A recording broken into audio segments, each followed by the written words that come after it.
ইমাম সাহেবের সাথে মুক্তাদিদের সালাম ফেরানোর পরে আর কোনো সম্পর্ক থাকে না। ইমামের অনুসরণ করবেন কতক্ষণ পর্যন্ত? সালাম ফেরানো পর্যন্ত।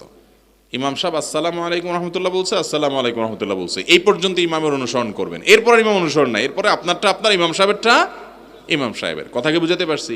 ইমাম সাহেব দোয়া করতে পারে, আপনি দোয়া করতে পারেন।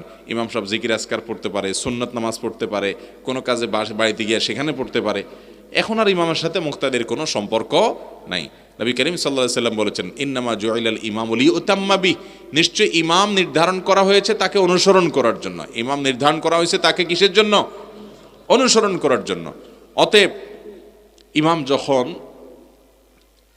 দাঁড়ায়, ইমাম যখন রুকু করে তোমরা রুকু করবে, তিনি যখন সিজদা করেন তোমরা সিজদা করবে, তিনি যখন সালাম ফিরায় তোমরা সালাম ফিরাবে, বাস শেষ।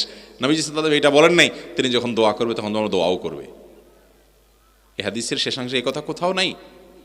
একজন আলিমও দেখাতে পারবেন না, আপনি নিজে খুঁজে দেখেন। এটা বলেন নাই যে নবী করিম সাল্লাল্লাহু আলাইহি ওয়াসাল্লাম একটা একটা করে সবগুলো বলছেন, ইমাম যখন এটা করবেন তখন তোমরা এটা করবে, যখন এটা করবে তখন এটা করবে, যখন সালাম ফিরাবে তখন তোমরা সালাম ফিরাও, শেষ কাহিনী। এরপরে আর কোনো ইমামের অনুসরণ নাই, সেপারেট, প্রত্যেকে আলাদা আলাদা। কিন্তু আমাদের দেশে ওই দোয়াটা পর্যন্ত ইমামের সাথে আমরা মিলাইনি।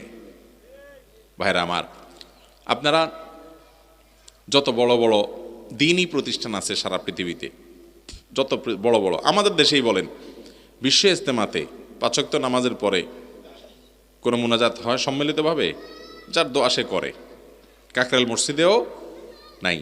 হাটহাজারী মাদ্রাসা বাংলাদেশের সবচেয়ে বড় মাদ্রাসা, সেখানেও কিন্তু নাই। মক্কা মদিনাতে নাই। বড় বড় আলিয়া মাদ্রাসা, জামিয়া কাসেমিয়া নরসিংদীতে যান, নাই। তামিল্লাত মাদ্রাসা নাই। মুশকিল হলে এসব মাদ্রাসা থেকে পড়ে আইসা এলাকাতে আইসা আবার এগুলোর পিছনে যুদ্ধ করে। কিন্তু তাই বলে এগুলো নিয়ে ভাই গন্ডগোল ফাসাদ করা যাবে না। যারা ঠিক ঠিক জোরে জোরে বলতেছেন যুবকরা, আমি জানি আপনারা ভেজাল লাগানোর জন্য অনেকে তৈরি হয়ে আছেন যে ঠিক আছে আমরা এখানে যুদ্ধ লাগাই দেব। খবরদার,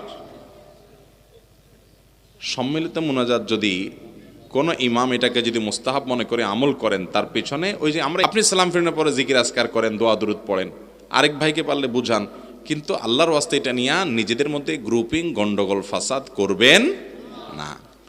ওলামা একরাম যদি বুঝেন যে এটা সুন্নাহ, তখন এটাকে মানবেন।